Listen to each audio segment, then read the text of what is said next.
Okay, so the question the student will have in the what is that? I need to go to downloads, try to find this document.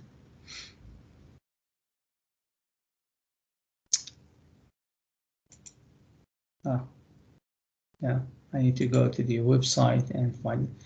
Anyway, let's check what we have as drawing because it should be at the PDF.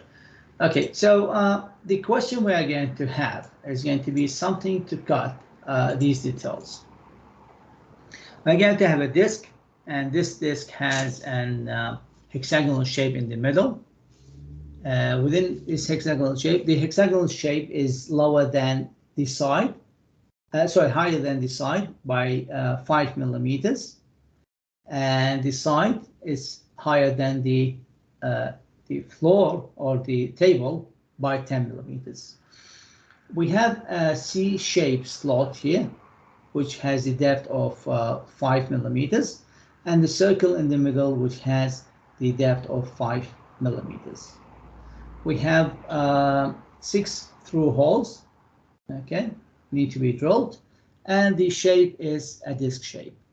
Now, if I would like to cut a disc shape, what will be the original shape I will going to start with? What do you think?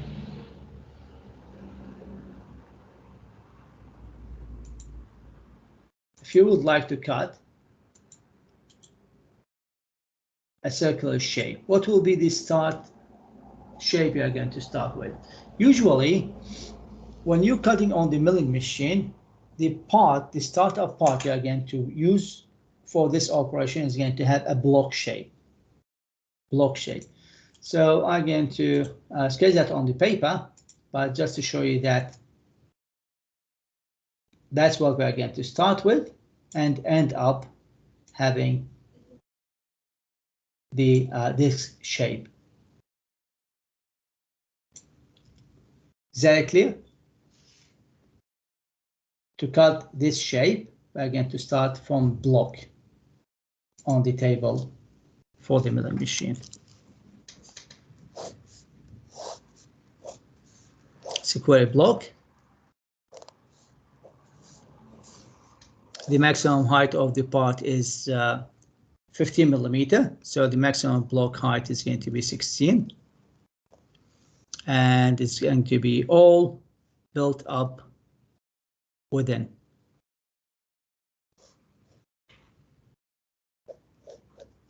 Okay, so we have this shape. No need to be cut it from the block shape. If the maximum diameter we have here is 195, it's always recommended to use a block which is going to have 200 millimeter length. Is that clear? So we can have extra material to be removed in the finish and in the profile, in the rough cutting and the profile cutting.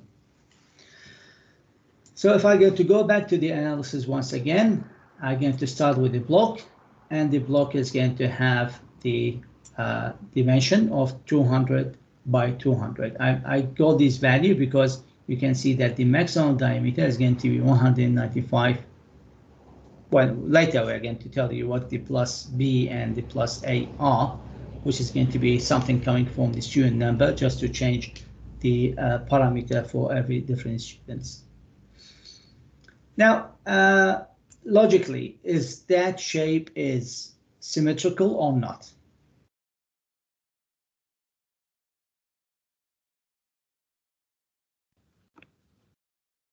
You could start. You could say that the shape is symmetrical if you neglect the C in the middle. Exactly. So again, except the C, everything else symmetrical. So my datum point is going to be in the middle. This will make it much easier because I have circular shape, and it's going to be much easier to use. This is at the datum point, and then I can simply find the data of one side and is going to be all the same on the other side, except that the sign will be changed. That's logic. Thank you very much, Nicholas. Now, the next step is, if I would like to work on this part, and I would like to cut around to make this circle,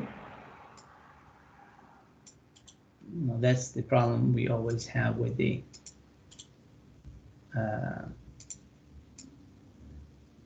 Excel. Okay, so if I would like to work and cut it around, I'm going to have a problem. How to hold the part on the table. Yesterday I said that we have multiple ways to hold the part on the table in the CNC machining. The most common one is use a vise. Hold it from the side. Hold the block from the side, and you can do the machining on the top only. You cannot cut around because you will hit these vise. So if I get to insert the vise jaws on the side,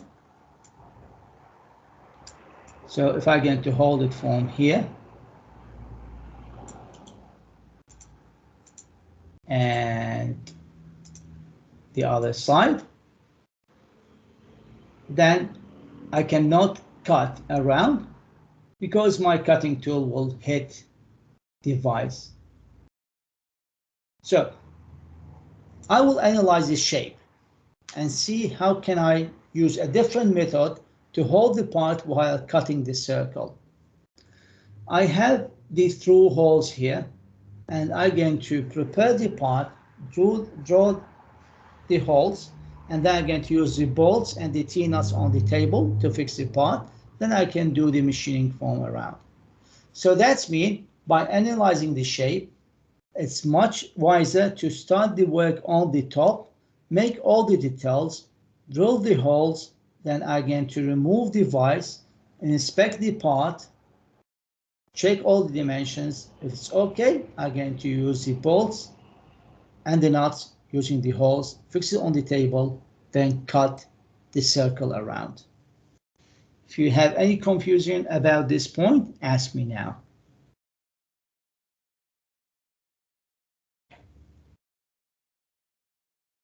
Is that clear? Yes. Okay. Now, the next step is I hold the part with the vise, and I'm going to start to work on the top face. I need to remove the material all around the hexagonal shape to the level of 5 millimeters below the surface. To do that, I'm going to prepare the tool path similar to that. Something like when you use, once again, the SolidWorks, the option of offset entities. So this hexagonal shape is going to be offset from the original one by the value of, let's say, 10 millimeters. Because I'm going to use the cutting tool, which have the 20 millimeter diameter, to clean around the surface. I use the 20 millimeter so I can remove the material at higher rate. Higher rate, that means it's going to take shorter time. But you remember that in the manufacturing, we learned that the maximum depth we can do on the aluminum or the steel in the rough cutting is going to be 2 to 2.5 millimeters. The depth around the hexagonal shape is 5 millimeters, so we're going to do it in 2 steps. The same code will be written to the Z of minus 2.5, then we're going to repeat it to the Z of minus 5. And thus we're going to cut it in 2 stages to get the depth of the 5 millimeters. That, of course, that I didn't consider that I'm going to have the rough and the finishing. I will consider everything is going to be just rough cutting. But in your case, you can do the first cut as 2 millimeters, and then 1 millimeter. The code is going to be copy and paste. You're only going to change the Z value at the beginning. So what I'm going to do is I'm going to bring my cutting tool, G00, to this position. Okay, then I'm going to go to G01 to Z equal to minus 5. minus 2.5. Now I'm inserted the cutting tool inside the web part. Then I'm going to start to remove the material by say G01 to the next position, G01 to the next position, G01, G01, G01, and G01. So I just remove the material around the hexagonal shape. Now I need to remove further. So I will make another path, once again, which is going to be offsetted from the first one by the value of the radius of my cutting tool, which is going to be another 10. So I'm going to move the cutting tool to the next position, G01 to here, and G01, G01, G01, G01, G01, and G01. Now I cleaned further here. Now the third cut. Every time I'm going to go to the outside by another 10 millimeters. Now the problem I'm going to have with this one is that it's going to clean, but it's going to leave these corners. So I'm going to add another cut. So now from here, G01 to here, then 2, 3, 4, 5, 6, 7. Now I need to cut the sides, so I can simply add more extra paths, and it doesn't have to be all around. I can simply just make one of them. Okay, it should be black, white, and dashed. Okay, so I can put a line here. So it doesn't seems to be part of it. Okay, so I can. After that, I'm going to move to cutting tool. Okay, so I'm going to move to here, cut this one, clean it, travel to here, cut this side, travel to here, cut that side, travel to here, and cut this side. And this was to the depth of minus 2.5. Then you are going to repeat the same process. You take it G00 to the Z of 5, then you come back to here, send it to the G01, Z is equal to minus 5, and repeat the same process. Once again, we cut it the hexagonal shape, and we finished with this tool, and I'm going to send it away. Now I'm going to change the tool once again, so I'll write down the M06 T2. Now the tool number 2 is going to be the same tool, which is going to cut the slots here and drilling the holes. So what do you recommend? What will be the diameter of the next cutting tool? What is the recommended diameter of the next cutting tool? What will give you a hint about the diameter of the next cutting tool? Yeah, 12 millimeters, because this will be the diameter of these holes. So I put it somewhere here. So I'm going to get the 12 millimeter cutting tool, which is the tool number 2. And I'm going to use it to cut the slot here and the slot, the circular slot in the middle. So G00 to this location at the top here, at the Z equal to 5. Then I'll send it down, G01 to the Z equal to minus 2.5. I need to find the coordination of that point. I'll write down the code that G03 to the next location, and the R value is going to be equal to this radius in the middle. It's already been given to you, 35. Then I'm going to, at this point, G01 to the Z equal to minus 5. Then I'm going to write down G02 to the first point with the R of 35. Then G00 to the height of 5. Now I need to cut this circle in the middle. You can see that the circle diameter is larger than the diameter of my cutting tool. It's not going to be the same as the 20 millimeter diameter tool I got at the beginning. So what I'm going to do is I'm going to sketch a circle which is going to be offset from the wall of the original cycle by the value of the radius of my cutting tool, which is 6 millimeters.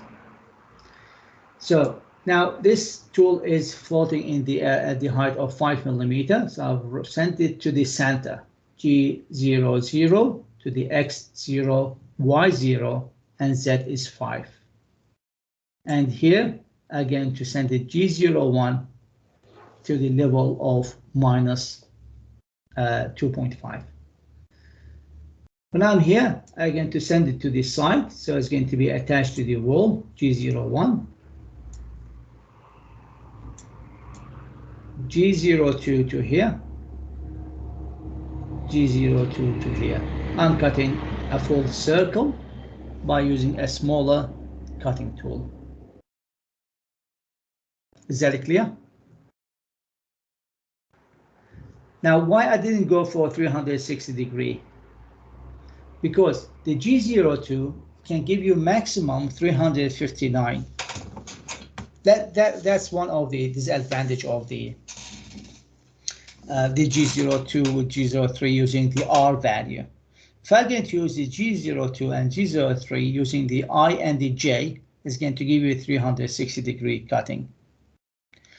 But with the case of the R, it can take it maximum 359. So we usually divide the things into 180 degree, 180 degree, and it's going to be equal to 360 degree. Okay, so 1, 2, then we increase the depth here to the Z equal to minus 5 and repeat the process, then leaving this hole. Go G00 to the Z equal to 5. Now we need to do the drilling of the holes. We usually use the sequence of the clockwise direction. So we are now here. We're going to the G00 above this point. The operation is going to be very simple. You go to the top of the first point, going down, going up. Next point, going down, going up, until we're going to finish the thing. Here we can do the coordination to be incremental instead of the absolute. So I'm going to here now, I'll say G01 to the Z equal to minus 20, then G01 to the Z equal 20. Now we'll go to the next point, G01 to minus 20, G01 to 20. G01 to the Z minus 20, G01 to the Z of 20 until I get to finish all the drillings. Now I finished with the part. I made the hexagonal shape, I made the holes, and what left was the cutting of the circular shape. To do that, I'll do the following. First, I'm going to remove the vise, take the part to the inspection table, check the surface roughness, check the dimensions, and check the shape. And then I'm going to take it to the next table to cut around. Oh, sorry, take it back to the milling machine to cut the rounds. I don't have to cut the rounds totally. I can simply insert the cutting tool anywhere, then cut a circular shape, and everything around can be removed and chopped. To hold the part, I'm going to use 2 bolts here and here to fix it on the table. Sketch a graph around offset circle, which is going to be the new path of the cutting around the circle. Now, G00 to that point at the height of the Z is equal to 5. Then G01 to the Z is equal to minus 20. Now I'm here at the depth of 20 millimeter. Then G02 to here with the R, which is equal to the radius of this circle plus the radius of my cutting tool. Then G02 to here with the same radius, and done. G00, take the tool out, we finish the part. Sorry, so how is it, how are you holding it now? I'm going to use 2 bolts. I'm sorry. Usually we put nuts, we call the T-nuts. Can be, or if you're going to check the milling table, you will find that it's going to have slots. We call them the T-slots. I'm going to, I think it's better to show you. Because I'm just wondering, because you don't want to damage the product. Yep. We're not going to damage it. Just give me 1 second. Milling machine table slots. I'm going to show you a photo of that. Okay, so you can see that every milling machine is going to have this slot. Can you see this slot? It's look from the side, it will look like a T shape. And we're using a T-nuts sliding inside it, okay? And we can use the bolt to fix the part on the table with the aid of these nuts. Awesome. Okay, as you can see here. Well, actually, this is cutting this slot for different work, but yep, that's how it looks like. Always going to have the T slot. I hope that this, yeah. Can you see these slots? So we sliding a T nuts inside, and we're going to use the bolt, which is going to go through the holes and hold the parts on the table. Now, your question is quite correct. We don't want to damage the part, but also we don't want to damage the table, right? Yeah, of course. So what we usually do is we're putting, if I'm going to do the profile cutting and even the drilling cutting for the first step, we're putting a piece of wood beneath it, which have the thickness of, let's say, 5 millimeters, actually 3 to 5 millimeters. So when I'm going to send it to 20, I'm not going to have my cutting tool by any means too close to the table. It's going to be close to the wood, which is going to protect the table. Yeah, so actually your question was smart. Thank you for that. Okay, so yeah, that's how we're going to fix it. Put the slots in, use the bolts and fix it, and we're going to use these holes to do the job for us. Then we can simply cut around without having any problem of collapsing with the vise, for example. Now, another thing, if you don't have holes and you still need to cut around, you may, I think I mentioned that earlier in the manufacturing, you can use something called the suction holder. The suction holder, let's see if we can find one online. What do you call it? Suction vise. Suction vise for milling machine. Now, suction is, from the name, is going to use the negative pressure to hold the part. These are vise.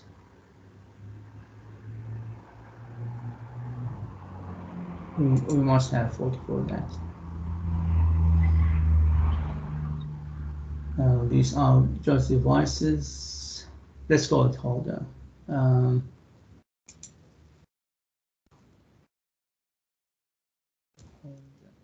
So this one is going to use negative pressure to hold the part on the table, and you can do the machining on top. Yeah, this one.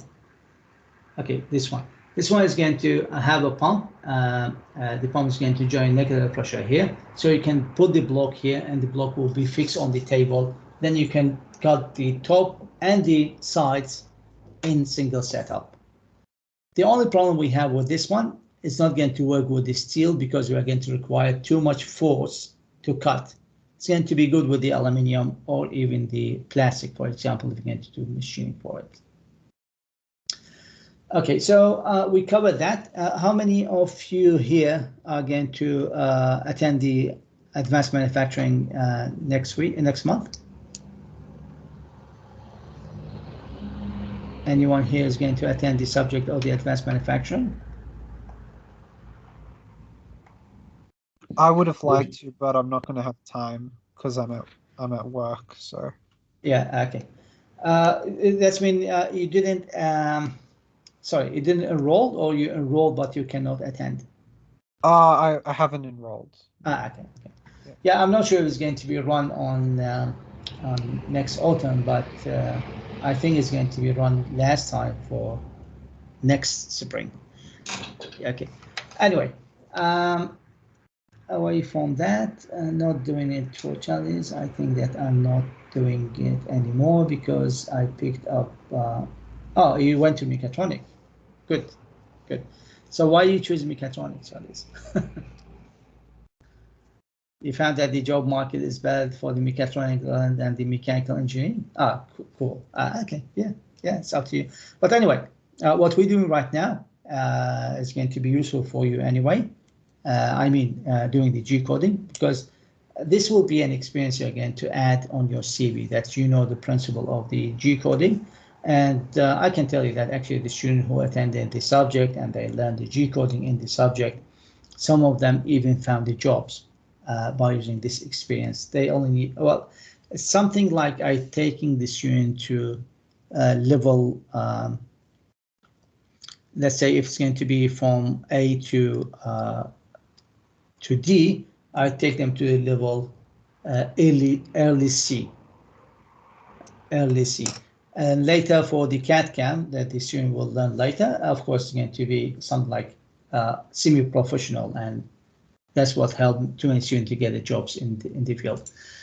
Okay, so I don't get to write down the code for this one. I just show you the lines, but obviously it's straight lines. We have multiple circles here, and I just gave the hint because if we're going to do that, the student will watch the video later and they got the answer. I don't want to do it like that. I'm not even giving the dimensions at the moment, but we're going to use the same video to be shared on the advanced manufacturing page. Now, what we're going to do in the next 10 minutes, if you have time, is to give you an exercise. You can do it yourself. What I'm going to do is I'm going to put in front of you this paper. All the coordinations are being shown, and I would like you to write down the code to cut around this workpiece. Okay, so I will mute myself for 10 minutes because I'm expecting my wife to ring the door at any moment now. It's the time for her to come back. And I'm staying here. I will be listening to you. If you have a question or you finish that, just tell me that you've done it. What you can see here to analyze the shape, the cutting tool is going to be a 10 millimeter diameter and the radius is going to be 5. And the 0.1 to the 0.6 coordinations are listed aside. Start with writing the code. Don't worry about the percentage sign or the changing of the tool. Just write down with the M03 and the S value, which is spindle speed, is going to be equal to 1000. All I want you to do is thickness is going to be 10 millimeters. Let's say it's going to be 10 millimeters. Okay, so just G00 to this position and G0 1 to the Z equal to -10, then continue the work. If you have any problem, just tell me. I'm going to mute myself now. I don't want to scare you from the doorbell when it's going to be ringing.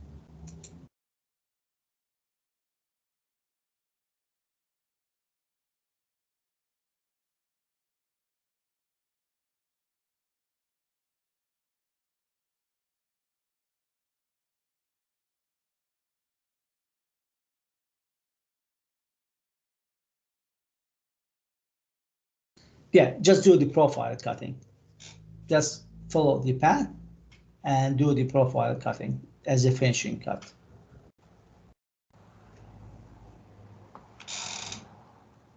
Right.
Hi, sorry, what was the thickness of the part?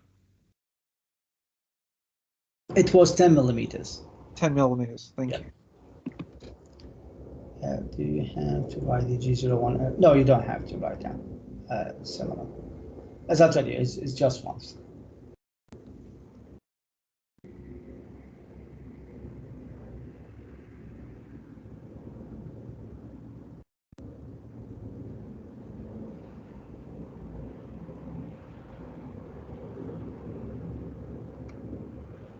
And M03. M03, and you have to define the spindle speed, which is the S.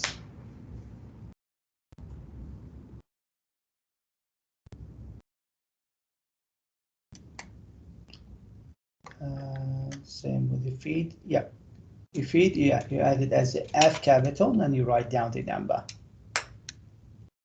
So you don't have to write the feed rate again once you write it down, eh?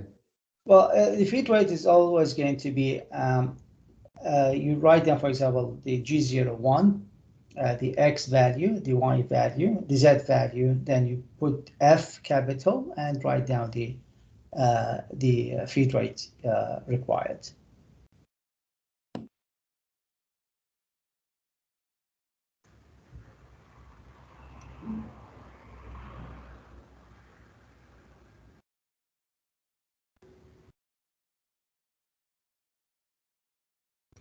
M03, yeah.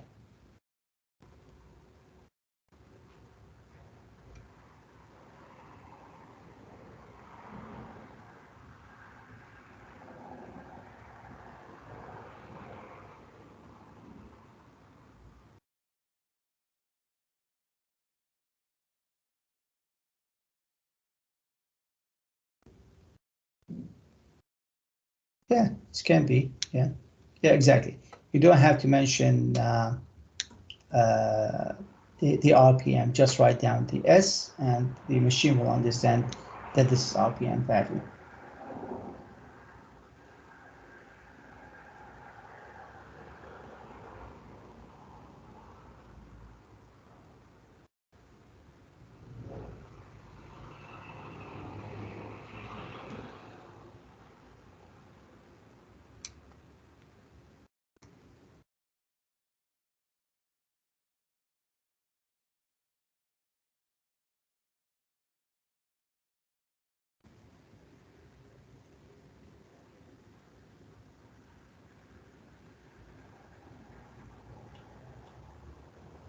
So with the metric units, for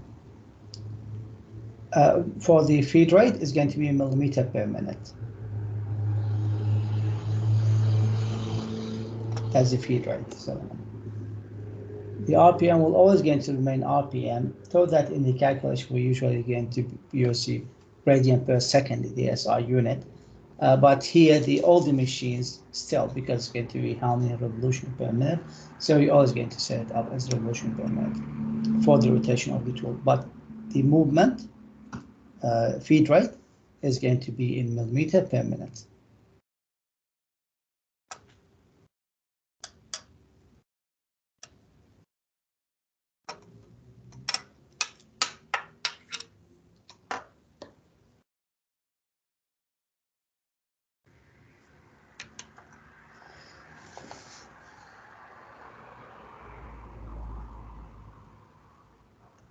With no, you don't have M00 at the end. This will be enough, and the machine will understand that the code has finished, and is going to wait until the next part to be uploaded, and you press start and start to make the second part.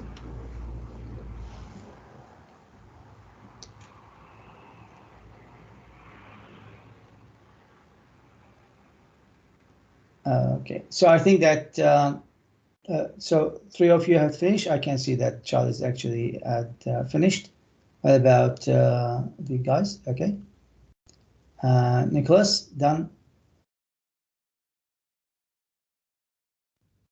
Yep. Okay, Suleiman, done. So I'm going to give you the hint. So once again, the code is going to be G00 above this point, at the height, let's say 5 millimeters. So G00 to the X minus 5, Y minus 5, and the Z 5. Then G01 to the Z equal to minus 10. G01 to the X equal to 125. Then G01 to here to the Y is equal to 80. Then G03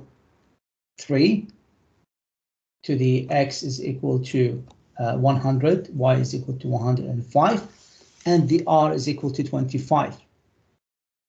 Now why 25? This is 20. We add the radius of the cutting tool was 5, so the R is going to be 25. Did anyone had a mistake with this one?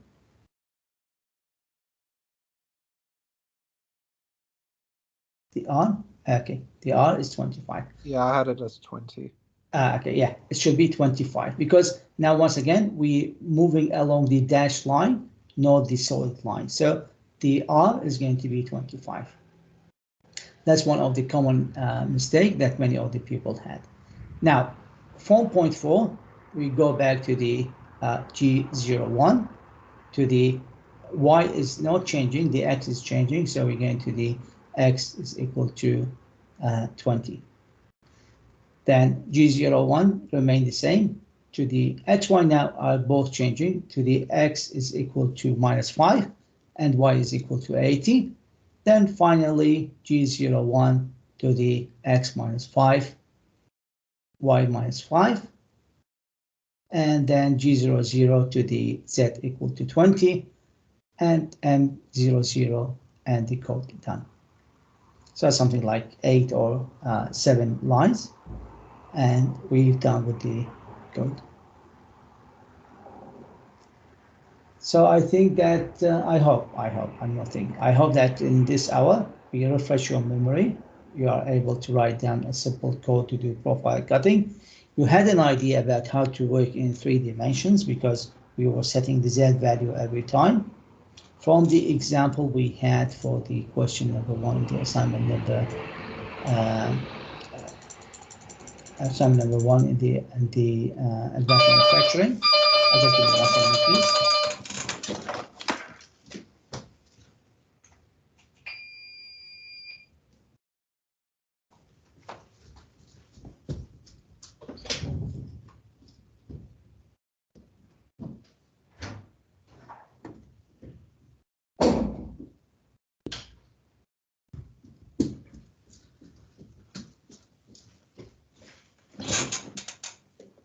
Sorry for that.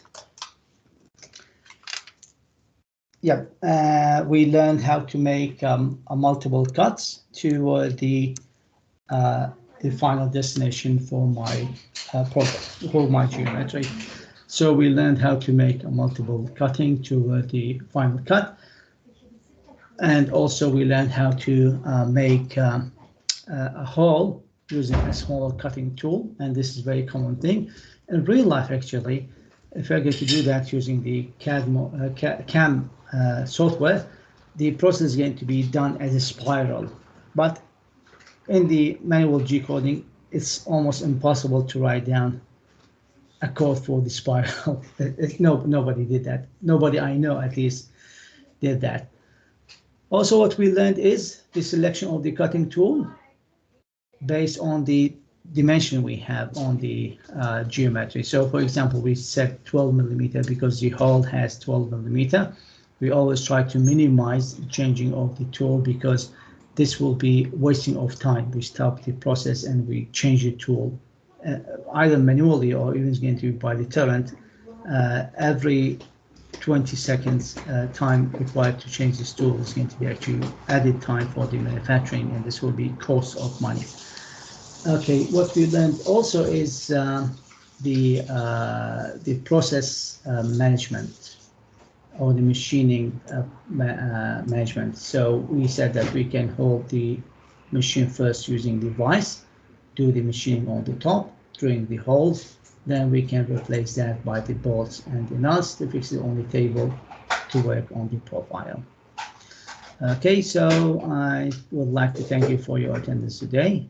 and this recording is going to be available maybe in 30 minutes. And if you have any question, send me your questions and I'll be more than happy to answer you.